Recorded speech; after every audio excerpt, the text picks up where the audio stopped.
Hey there guys, John Campea here. Thank you for visiting my movie vlog as I give you my quick review of the brand new comedy, the sequel, Bad Moms Christmas. You know, the first Bad Moms movie was one of those pleasant surprise movies. We saw it first come out and be advertised and it kind of looked like a real cheap throwaway comedy. But then we saw it and it was like, hey, you know what? Actually, this is pretty damn funny. And I have to admit, seeing the marketing for Bad Moms Christmas, Bad Moms 2, if you will, I actually thought the marketing and the trailers were actually pretty good. They really did capture the spirit of the first one. It felt like a true continuation. So I went off to the theater to check it out and see, hey, does this live up to the original? I'll tell you right now, I don't think Bad Moms Christmas is quite as good as the first Bad Moms, but by the end of the film, I have to admit, I still had a pretty damn good time. First of all, I really do like the cast. I quite enjoy seeing Mila Kunis in things. I love Kristen Bell. Now, I wasn't a Veronica Mars person, but of course I fell in love with her like everybody else did with Forgetting Sarah Marshall, and I've enjoyed seeing her in just about everything she does since, and I am a huge fan of Kathryn Hahn. I think Kathryn Hahn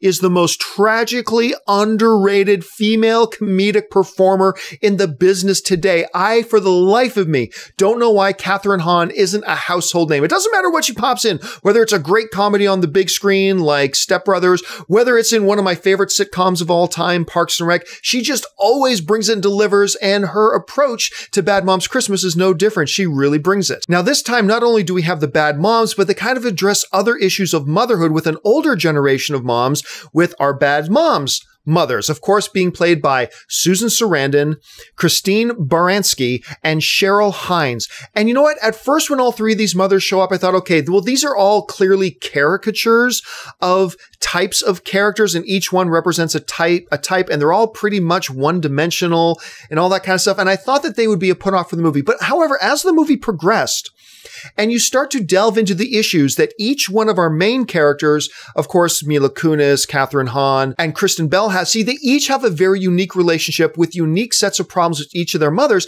And as the movie progressed, I actually admit, I started to feel the heartstrings get pulled a little bit. I started to feel a little bit of that emotional weight that they were trying to go for. Did they do it really effectively? Honestly, no. Some of the scenes were cringeworthy. Some of the scenes were just eye-rolling. Sometimes the characters went a little bit too much one-dimensional for my taste. But I gotta admit, by the end of the film, those moments they were going for, those themes they were going for, those impact moments they were going for, were working for me better than I thought they would have closer to the beginning of the film. But let me mention some of the guys who are getting no love in the marketing campaign.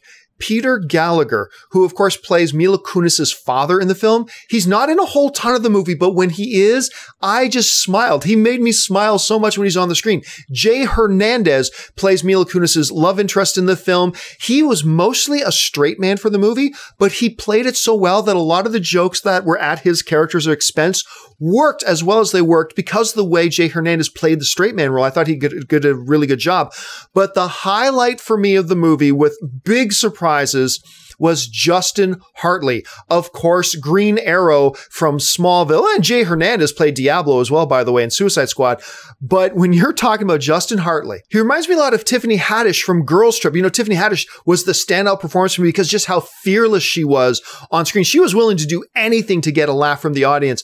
And Justin Hartley, to me, showed me something I didn't think he had in him, which was that absolute abandonment of any reservations at all. He just completely went for it. He was completely fearless in this movie. I can't explain how he was fearless without giving away too many spoilers, but by the end of the film, like, man, Justin Hartley, who of course is having incredible success with one of the most popular shows on TV right now with This Is Us, for him to go from that to doing this showed a lot of guts and a lot of courage, and I thought he was just fabulous in it for what little screen time he has. So you know what? Yeah, at the end of the day, Bad Moms Christmas for me didn't quite work quite as well as the first Bad Moms. Some of the emotional stuff that they went to when they tried to be a deeper film than what they really were sputtered and failed quite a bit from time to time. The mothers of the mothers were a little bit one-dimensional for me at the same time, but overall, the laughs were there. There were some good emotional moments despite some of the failures that they had in the film as well. And a lot of these side performances where they're talking about Jay Hernandez or Justin Hartley were really standouts as well. That makes Bad Moms Christmas overall, you know what? A really fun time at the movies despite the problems that it has.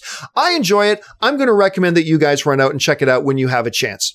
So listen, guys, the big question is, have you had a chance to see the movie already? If so, what did you think of Bad Moms Christmas? What did you think of the original? What were your expectations going into this one? Jump into the comments section below and leave me your thoughts. And listen, guys, while you're here, click that thumbs up button. Make sure you become a subscriber to my YouTube channel and follow me on social media simply at John Campea.